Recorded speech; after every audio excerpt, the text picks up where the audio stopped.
What I want to talk about today is totally off the top of my head. I'm going to try to speak from the heart and the soul.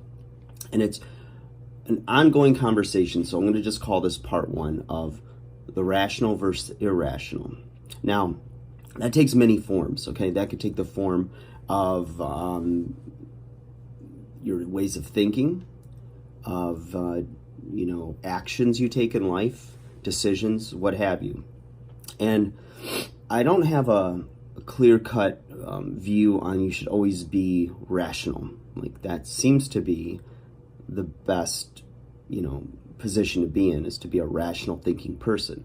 But oftentimes, it's really early in the morning, you guys, and I'm about to go in and train people, so that's why you're hearing all this stuff. Like, it's spring, and I'm going to be clearing my throat and sounding terrible, but like a frog, or very sexy to some of you.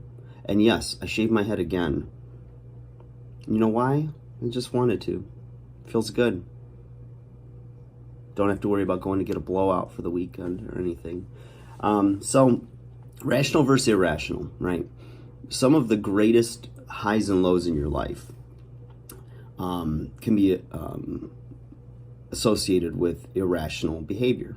Live a little, party. Oh, that person is all wrong for you. I see dating profiles that are like, do you want to be my next big mistake? Things like that. And, life is full of adventures. It can be, at least. And sometimes if things are a little dry, a little stale, you tend to make irrational decisions. Now, some irrational decisions could kill you, obviously. Drinking too much, trying this drug at a party, or just because, you're just fiddling your thumbs and you want to do something, or impulsive buying, may not fit in your budget, and it's an irrational decision, but you just do it anyways. And oftentimes, long term at least, it's so simple, but rational decisions are going to usually have a payoff and or leave you in a more secure, safe place when you can make them consistently, right? But they're not always fun. Now, I don't know. I think in my head right now, at least, and I plan to do a lot of study on this and talk to some brighter minds than myself on their thoughts. But I think some of it's DNA. I think some of us are natural risk takers, and not even calculated risks, but like just make decisions. And so, at the risk of opening up a can of worms, I'd like to pull back those layers of the onion and see what the hell's going on in why we make those decisions, whether rational or irrational. And I don't want to find an algorithm or like what's the best, like what is the best way to live your life. I mean, yeah, I think if we all just like lived our best life, because we're not, none of us are, you can have all the information. It's like, I'll tell clients, you don't need to necessarily, at some point in your evolution in the gym or with health and fitness, at some point you don't need to have more information. You don't need to know what the next best diet is. You don't need the next greatest workout program. I mean, it always helps to get more information and make a more intelligent decision, but at some point you have enough information because you're not even doing anything with the info you have. I say people know what to do, but don't do what they know. And there's many reasons for that. One is that those decisions, it takes self-discipline, and it creates temporal pain and it pays you in dividends with long-term pleasure or outcome that you're seeking. And it's really interesting how complex we are. And I guess through all these conversations and looking at information, a lot of people are seeking clear-cut, black and white direction for their lives. And I've always been one to not necessarily look for those answers. I mean, on some level, yeah, for myself, or for my business, but it's more or less even curiosity, just to understand all the pieces and why we do what we do, why we think what we think, what influences our decisions, why we sometimes choose pain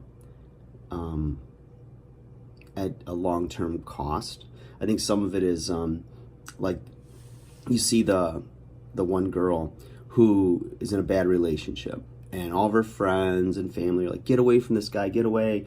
You don't know him like I know him. And I think we all think that our one situation is different. Like it's the smoker, right? It's going to give you lung cancer. It's going to kill you. It's going to make you, wheeze and screw up your life. And yet there's that payoff of, I feel like that nicotine rush. It calms me, it whatever, right? I know people that smoke before they work out because it's a stimulant as well. And I've seen people see people smoking and they're just like, you believe that shit? I'm like, yeah, I believe it. People have their vices. So, but everybody that smokes either is in denial of what's going to happen, so they're not using rational thought, and it's a calculated risk that there's no real upside of, except for the pleasure of the smoking. But there's that irrational side that overrides the rational.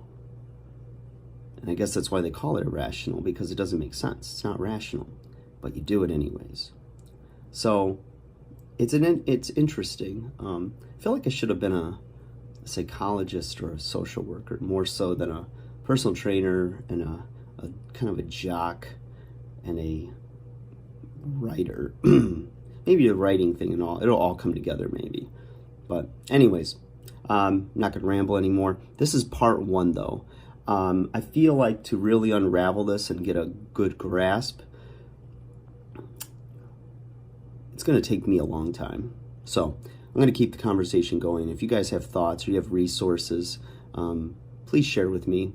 Things I learn, I'm going to definitely cite the sources and give credit where credit is due. And this will be an ongoing series. I'm not sure if it'll be every day, if it'll be, once a week, whatever. But I want to keep the conversation going. So like, share, subscribe, comment. Let me know what your thoughts are on the rational versus the irrational. And we'll keep it real general, which I know pisses some people off, but I don't care. I'm an undersized underdog. The fittest one in that, as you know. All right, guys. Enjoy your day. Enjoy your weekend. We'll chat again soon. Take care.